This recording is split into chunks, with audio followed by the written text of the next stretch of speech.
आज हमारी छुट्टी थी, लेकिन हमने ये तय किया कि जब हमारी यात्रा गुजरात नहीं जा पा रही है तो कम से कम छुट्टी के दिनों में अपने गुजरात के भाई बहनों के बीच जाया जाए और उनसे पूछा जाए केम छो, मजामा छो, सारू छे। ये बात मैं इसलिए कह रहा हूं कि हम तमाम लोगों को एक टीम की तरह काम करने की जरूरत है। आप सब लोग यहां चुनाव में लगे हुए हैं, हम सब लोग वहां भारत जोड़ो यात्रा में लगे हुए हैं, लेकिन हैं तो हम सब लोग भारतीय राष्ट्रीय कांग्रेस परिवार के सदस्य ना। तो टीम कैसे काम करती है? कुछ लोग बॉलिंग करते हैं, कुछ लोग बैटिंग करते हैं, कुछ लोग फील्डिंग करते हैं और कुछ लोग टीम का मैनेजमेंट करते हैं। तो आप यूं ना समझिए कि भारतीय राष्ट्रीय कांग्रेस ने जो भारत जोड़ो यात्रा की है उसमें गुजरात हमारी प्राथमिकता में है। यही बात मैं आप सब लोगों से साझा करने के लिए आया हूं। और एक बात और मैं आपको कहना चाहता हूं कि मैं बिहार से आता हूं, हालांकि मेरे बहुत सारे गुजराती दोस्त हैं। बिहार से आकर के कोई गुजरात के सौराष्ट्र, कच्छ, उत्तर गुजरात, दक्षिण गुजरात, मध्य गुजरात के लोगों को नहीं बता सकता है कि उनको क्या करना चाहिए।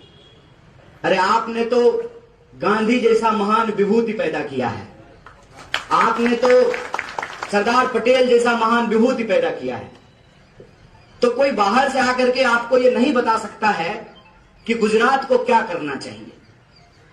कोई इधर से आकर के, उधर से आकर के, दिल्ली से आकर के आपको नहीं समझा सकता है कि गुजरात के लिए क्या जरूरी है।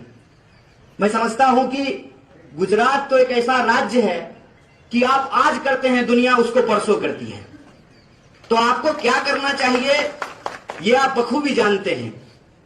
लेकिन आपने जो ये परिवर्तन संकल्प यात्रा निकाली है, इसके साथ हम पूरी तरह से सहमत हैं। सहमत क्यों हैं? कि बचपन में हमने अपनी मां को रोटी पकाते हुए देखा है। रोटी अगर तवे पर बहुत देर तक छूट जाए तो रोटी जल जाती है। 27 साल हो गया है, आप रोटी पलट ही नहीं रहे हैं। ये रोटी आपको पलटना चाहिए। और ये बात मैं इसलिए कह रहा हूं कि पानी अगर ठहर जाए तो बदबू मारने लगती है। होता है कि नहीं होता है? लोकतंत्र में सरकारें बदलती रहनी चाहिए, उससे सरकार के ऊपर जनता का दबाव बना रहता है। वरना सरकार को यह लगता है कि जो मर्जी कर लें, हमको तो कोई हराने वाला ही नहीं है। मैं समझता हूं यह लोकतंत्र के लिए और लोगों के लिए अच्छा नहीं है। यह अच्छा वैसे नहीं है, हम मोरबी की घटना पे कोई राजनीति नहीं करना चाहते हैं, लेकिन यह प्रश्न तो आपको अपने आप में सोचना चाहिए ना कि इस देश में हो क्या रहा है। घड़ी बनाने वाली कंपनी को पुल बनाने के लिए दे दीजिए और गोली चलाने वाले व्यक्ति को जो है आप गृह मंत्रालय दे दीजिए, तो देश कैसे चलेगा? देश के भीतर जो व्यक्ति जिस काम के लिए काबिल हो उसको वो काम देना चाहिए। और मैं समझता हूं कि जब से माननीय प्रधानमंत्री जी गुजरात प्रदेश के नेता से देश के नेता बने हैं, उन्होंने गुजरात को छोड़ दिया है। गुजरात पे उनका बिल्कुल भी ध्यान नहीं है। अगर ध्यान होता तो इतनी जल्दी अचानक से कोरोना के बाद खास करके पूरा का पूरा मंत्रिमंडल और मुख्यमंत्री नहीं बदला जाता। अगर बदला गया है तो एक प्रश्न दिमाग में आना चाहिए, या तो पहले वाला ठीक से काम नहीं कर रहा था। अगर ठीक से काम नहीं कर रहा था तो प्रधानमंत्री जी का ध्यान नहीं था। अगर ठीक से काम नहीं कर रहा था, ध्यान नहीं था, तो दूसरा वाला भी ठीक से काम नहीं करेगा, क्योंकि ध्यान तो आपका अब भी नहीं है। अगर आपका ध्यान होता तो आपके प्रदेश में कोई घटना घट गई और आप इधर उधर चुनाव प्रचार करने में व्यस्त रहे, आप अगर वहां जाते समय पर, कहते हैं ना कि आप अगर अपने राज्य का ध्यान रखते तो किसी को दिल्ली से आकर के यहां ज्ञान बांटने की जरूरत ही नहीं थी। अगर आप फ्री बिजली दिए होते, अगर आप गुजरात के स्कूलों पे ध्यान दिए होते, अगर आप गुजरात के नौजवानों को रोजगार दिए होते, अगर सिविल अस्पताल में कोरोना के दौरान ऑक्सीजन की कमी के चलते लोगों की जान नहीं गई होती, अगर किसानों को उनके फसल का दाम मिला होता, तो किसी को बाहर से आकर के राजनीति करने का अवसर मिलता। तो ये अवसर तो जो लोग गद्दी पे बैठे हैं उन्होंने ही पैदा किया है। और इस संबंध में मैं एक बात आपको बता देना चाहता हूं, क्योंकि अल्टीमेटली वोट आम लोगों को करना है, और आम लोग जो वोट करने वाले हैं उनको सबसे ज्यादा आज के तारीख में कंफ्यूज किया जाता है। कंफ्यूज क्यों किया जाता है? ताकि वो एक मजबूत विकल्प को चुन ना सके, और मजबूत विकल्प को नहीं चुनने की स्थिति में जो पुराना विकल्प होता है वही चलता रहता है। और कौन है मजबूत विकल्प? इसका सीधा गणित है, मैं आपको बता देना चाहता हूं। सीधा गणित यह है कि जो नई पार्टी आज के डेट में गुजरात में आई है वो बीजेपी से नहीं लड़ सकती है। क्यों नहीं लड़ सकती है? तो आपको एक बात समझना होगा कि उस पार्टी का निर्माण ही कांग्रेस के विरोध में हुआ है। आप सब जानते हैं कि अन्ना जी का आंदोलन तब हो रहा था जब कांग्रेस की सरकार थी। आज भी सब कुछ हो रहा है। 27 साल से गुजरात में कांग्रेस की सरकार नहीं है। आप अपने दिल पे हाथ रख करके कहिए, भ्रष्टाचार खत्म हो गया है, भ्रष्टाचार बंद हो गया, किसान को उनके फसल के दाम मिल रहे हैं, नौजवानों को रोजगार मिल रहा है, महिलाओं के साथ अत्याचार नहीं हो रहा है, आपको आपकी बुनियादी जरूरतें पूरी हो रही है। तो जब सब कुछ हो रहा है तो जो कांग्रेस के विरोध में आंदोलन किया गया था उस आंदोलन की हकीकत क्या है? ये सवाल पूछना चाहिए ना, कि आज जब देश के नौजवानों को नौकरियां नहीं मिल रही है, आज जब किसानों को उनके फसल का दाम नहीं मिल रहा है, आज जब इस देश के भीतर महंगाई आसमान छू रही है, डॉलर के मुकाबले रुपया लगातार कमजोर होता जा रहा है, देश की सार्वजनिक संपत्ति दिन रात बेची जा रही है, तब अन्ना जी कौन सा दवाई लेकर के सो रहे हैं? ये सवाल पूछना चाहिए ना। कांग्रेस के विरोध में जो पार्टी बनी है, और मैं आपको याद दिला देना चाहता हूं कि आज तक भाजपा को हराने का आम आदमी पार्टी का इतिहास नहीं है। दिल्ली में सरकार बनी कांग्रेस को हरा करके, पंजाब में सरकार बनी कांग्रेस को हरा करके, और ऐसा ही माहौल बना था। मैं गोवा के चुनाव में था। गोवा के चुनाव में क्या हुआ? वोट का बंटवारा हुआ, बीजेपी दोबारा जीत गई। उत्तराखंड के चुनाव में क्या हुआ? और ये सारी जगहों पे बीजेपी की सरकार थी।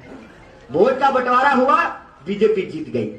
तो ये आपको तय करना है कि आपको अपने वोट का बंटवारा करना है या सचमुच रोटी जल न जाए इसीलिए रोटी को पलटना है, परिवर्तन करना है। यह संकल्प गुजरात के लोगों को लेना है। और हम सिर्फ इतना कहना चाहते हैं कि जो होता आया है उसी से ना आप सीखेंगे।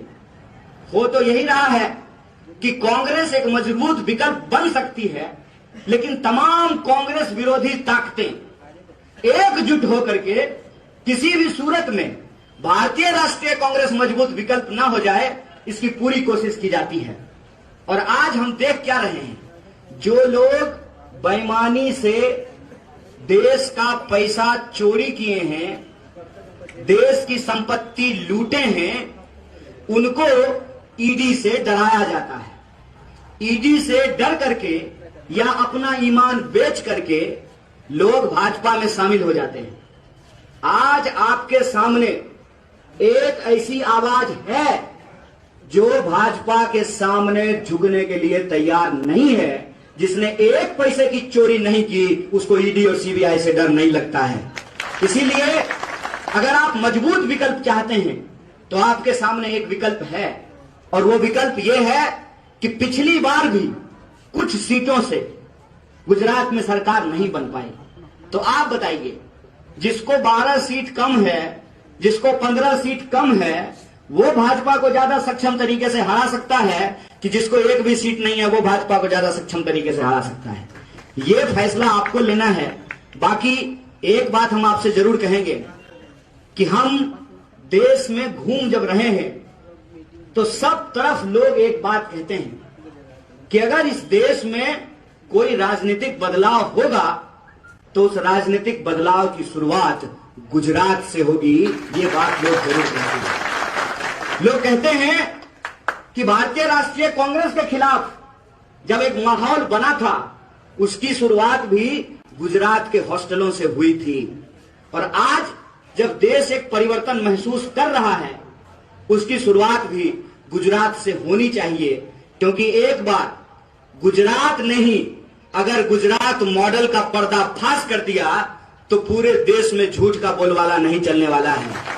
और हम बार बार कहते हैं कि देश को जब भी जरूरत होती है सत्य की तो गुजरात सबसे आगे जाकर के खड़ा होता है। अभी हमारे कुछ साथी यहां नारा लगा रहे थे, जवाहरलाल नेहरू जिंदाबाद, इंदिरा गांधी जिंदाबाद। भाई साहब, गुजरात में मनमोहन दास करमचंद गांधी जिंदाबाद सबसे पहले होना चाहिए, क्योंकि बाकी आप जिनका भी नाम लेते हैं, चाहे आप नेहरू जी का नाम लें, इंदिरा जी का नाम लें, चाहे आप सरदार पटेल जी का नाम लें, ये सब गांधी के रास्ते पे चलने वाले लोग थे। और हमारा बिहार का गुजरात से गहरा नाता है। आपने मोहनदास करमचंद पैदा किया, हमारे यहां आकर के वो गांधी बन गए, क्योंकि हमारा ताल्लुक बिहार से है, चंपारण से। और वहां से ये आवाज लेकर के मैं आपके बीच आया हूं कि आप अगर एक संदेशा गुजरात से देंगे, इसकी गूंज पूरे देश में होगी, तो ये ऐतिहासिक जिम्मेवारी आज आपके कंधे पे है। मैं आपको कोई ज्ञान देने के लिए नहीं आया हूं, मैं आपको कोई प्रवचन देने के लिए नहीं आया हूं, लेकिन आज हजारों किलोमीटर चल करके, छुट्टी का दिन है, आराम का दिन है, फिर भी मैं आपके बीच आया हूं तो सिर्फ यह आग्रह करने के लिए आया हूं कि हम नौजवानों का भविष्य आपके हाथ में है। देश में 45 साल में सबसे ज्यादा बेरोजगारी है। हमारे पास सब डिग्रियां हैं।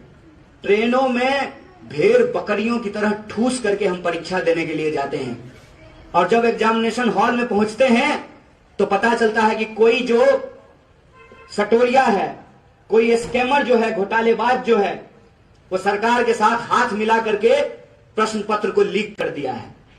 जब एग्जाम देते हैं, परीक्षा फल आने वाला होता है तो पता चलता है कि सीटें बेच दी गई हैं। और आप ये जान लीजिए, हमारा भविष्य बहुत मुश्किल में है और हम सोच ना सकें। हमारे हाथ में मोबाइल है और दिन भर व्हाट्सएप पे हमको झूठ परोसा जाता है। हकीकत यह है कि दिन ब दिन हमारी हालत खराब होती जा रही है।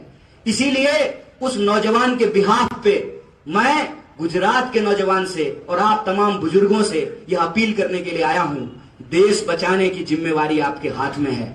हर 5 साल में आपको एक बार मौका मिलता है, एक संदेशा आप हमारे हक में दीजिए। और हमारा हक इस देश के आम आवाम के हित की बात है। हमारी राजनीति ये नहीं है कि हम किसी से छीन करके किसी को कुछ देना चाहते हैं। हम चाहते हैं कि लोगों के बीच में न्यायपूर्ण बंटवारा हो। आपने 27 साल भाजपा को मौका दिया। अगर अमित शाह का बेटा बीसीसीआई का सेक्रेटरी बन सकता है क्योंकि उसका बाप देश का गृह मंत्री है, तो मेरा बाप मजदूर है, मेरी मां आंगनवाड़ी में काम करती है, तो क्या मजदूर होना, आंगनवाड़ी में काम करना कोई गुनाह है क्या? कि डिग्री लेकर के लोग दर दर भटक रहे हैं, उनको नौकरी नहीं मिल रही है। नौकरी कहां मिलेगी जब तमाम सरकारी संपत्तियां रोज बेची जा रही है? कभी रेलवे बिक रहा है, कभी बीएसएनएल बिक रहा है। इसीलिए मैं आप सबसे यह अपील करने के लिए आया हूं अपनी भारत जोड़ो यात्रा के बीच में कि गुजरात से परिवर्तन का एक आवाज आना